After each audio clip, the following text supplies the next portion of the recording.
ndax d'abord sama diggante ak Luc Nicolaï ñëpp xam nañu ko jaratul ñu ciy dellu si suma diggante ak El Hadj Bécaye ñëpp xam nañ ko jaratul ñu ciy dellu si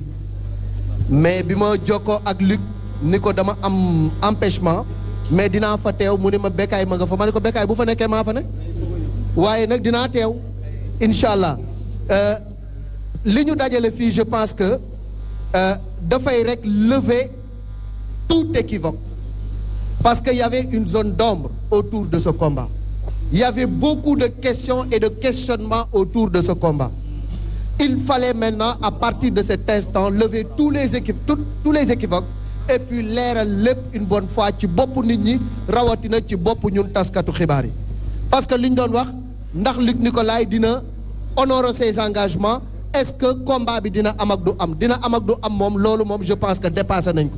Parce que présence su Modou Lo fii dafay wone rek ne il a pris un engagement il a signé un contrat te digganteem ak Ama Baldé bu soobee yàlla yonent bi dara mënu ko teree am ça c'est clair. La présence de El Hadj Biram Ñing loolu je pense que ku mu réconforté wul leneen dootu la réconforté.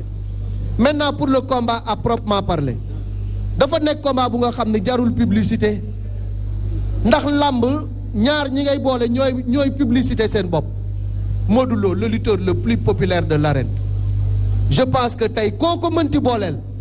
promoteur bi bu ko neexee tëdd nelaw te xam ne Modou Lo sa partition dina ko jouer te xam ne également waa génération xereñ waa xereñ famille ak tous les fans de Modou Lo ak fu Modou Lo mënti bëree dinañ fa ñëw donc le problème du public ne se posera pas.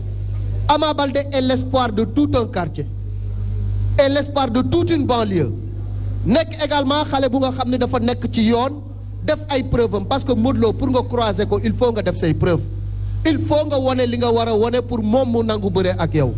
kon tey bu nangee mettre son titre de roi des arènes en jeu face à un adversaire de la trempe de Ama Baldé ça veut dire que Modou Lo xam na ne Ama Baldé nawleem la te dafa bëree xuus jàll ba egsi ci tableau bi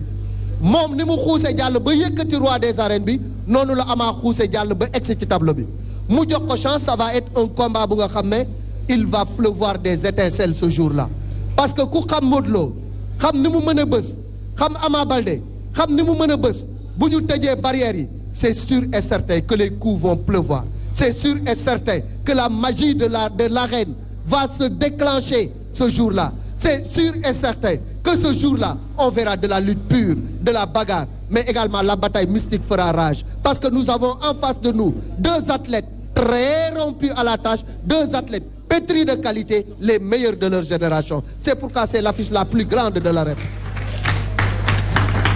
Donc combat la bu nga xam ne tey coow li mooy rek ñëw woon leen ne combat bi day am loolu amul équivoque bu ñu paree ci Modou ci Ama la ñu jëm. Maintenant concernant la personne de Luc Nicolaï beaucoup de nous bu ñu sañoon am exclusivité waxtaan ak Luc Nicolaï mais soyons d'abord des humains avant d'être des journalistes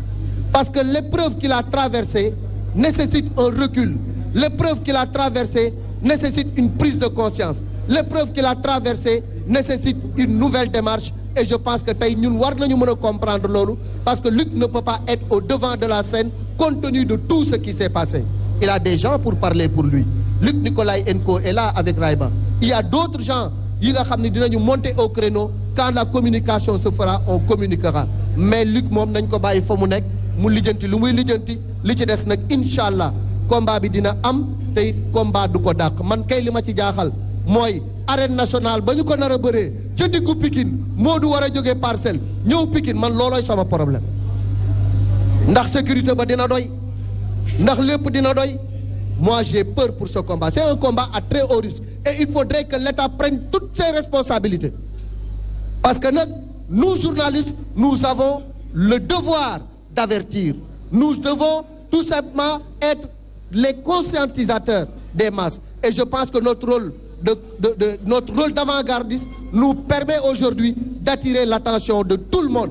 combat la bu nga xam ne caaxaan tëggu ko te il faut une sécurité à tous les niveaux parce que Modou Lo du caaxaan Ama Baldé du caaxaan te dañoo am mbooloo ku am gannaaw ñaar ñu am gannaaw ku leen boole war a jël toutes les dispositions pour la sécurité merci beaucoup.